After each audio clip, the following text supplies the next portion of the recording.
What is finite and what is infinite? When we say finite, we are talking about an entire number system. Mathematics means from 1 to nobody knows what's the last number. Because we don't know the last number, we said infinite.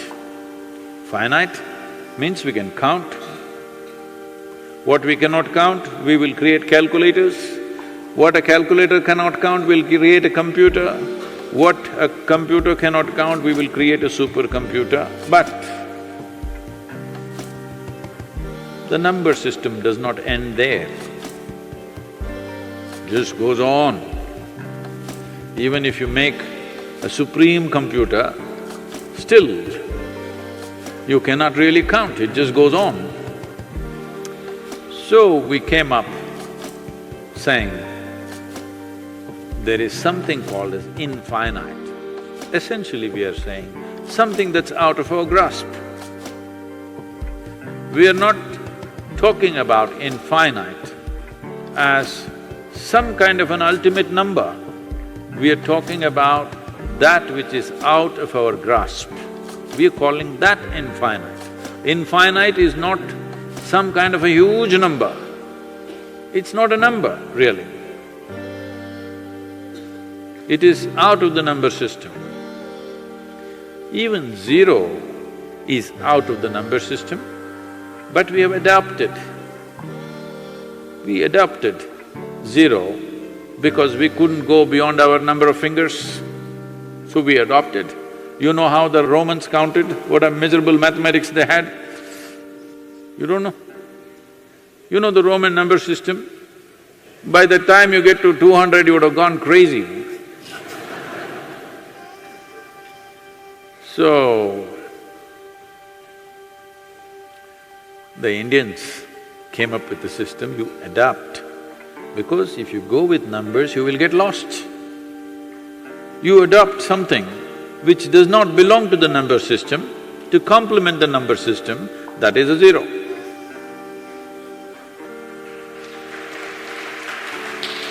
Now, these are not mathematics fans, these are Indians.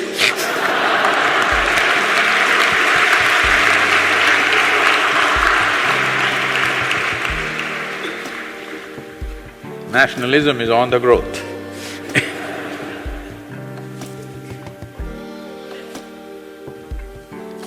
So, the infinite. We were wondering what to do with the infinite. Then the Indian yogis found a way.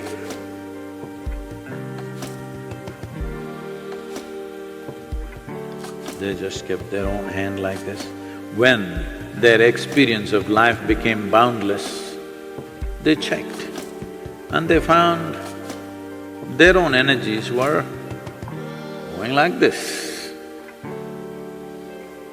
So whenever they became boundless, their energy system took this pattern, so they gave this as the symbol for that which is numberless or beyond number system. So today, you're using that as the sign of infinity or infinite nature. This was also referred to as the Ouroboros, that is, a snake twisting itself where it is eating its own tail, so it becomes the symbol of infinite. Why this is significant is because this is manifest. This is manifest in our own experience, in our energy, that when we become boundless in our experience, our energies start moving like this. Otherwise, they're moving like this, a spiral. A spiral in the yogic system or in this culture is referred to as samsara. A spiral means it's a never-ending process, just goes on and on and on and on. And it is circular in nature. That means in some way it is controlled. within that control sphere, it goes on endlessly. And that's how people expect you to be. They want you, they don't mind you running around a bit, as long as you're somewhere close by and running around. You want to go like this in search of truth. Your samsara will not allow you.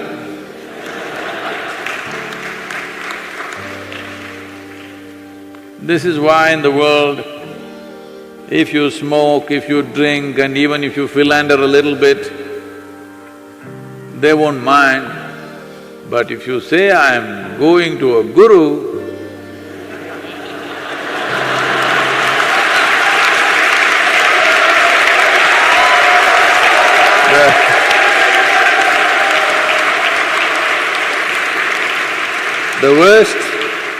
the worst kind of resistance will come because they know now you're trying to go like this. Now you're done with this chakkar, if you go here, there also you will come. But once you start going like this, you're lost to them. But spiritual process means not that you must run away somewhere, because the geography where you choose to live, it doesn't decide the quality of your life. Whether you live at home or in the ashram, you can be either free or entangled, both ways.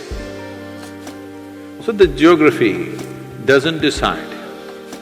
It is the movement of life within you. Which way is it moving? Is it in spiral or has it gotten into the right kind of loop, that it is moving towards its infinite nature? If you keep the doorways of this life process open, then it will naturally move, because infinite possibility is wide open. All the life that the cosmos holds is available to you. Once you swing your energies into your infinite gear, life happens differently, totally differently. We will put a symbol of the infinite. This symbol of infinite, this is not a symbol just made up by human beings. This actually happens. You should not go putting your hand on other people's heads, because who knows, you may be reincarnation of Bhasmasura. So you should not try this, but actually, so I won't tell you where to try, but upon one's head, if they're in a certain state, if you hold your hand, you will see the energies moving this way. I won't tell you where, so that you don't go and do these things to everybody. So this is not something that we have made up. This is the natural sequence of energy it gets into when a limited dimension of life touches the boundless nature of existence. The energy system, which still needs to be limited to make this body function, gets into this loop. If this becomes boundless, this cannot be an individual life, it will go. But it is within the boundaries of this body, but it is touching a dimension which is boundless. Now, this limited energy gets into this pattern. So that is how we have arrived at the symbol for the infinite. The zero and the infinite made in India.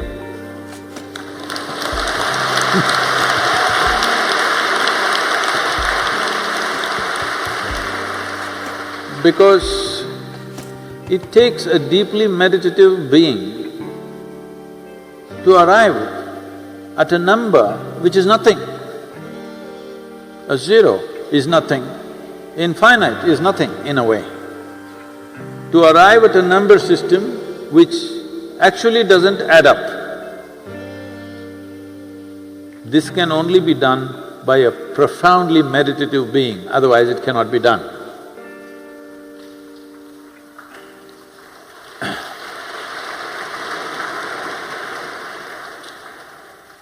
So, we will put up a symbol of the infinite and a small dot will be there, and this will slowly move along the line and it will traverse the image of the infinite.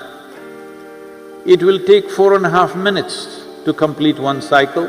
I want you, both visually and mentally, if possible, you put emotion into this dot, because most of you cannot keep your mind on anything unless you're emotionally connected to it.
Keep your hands open, sit still.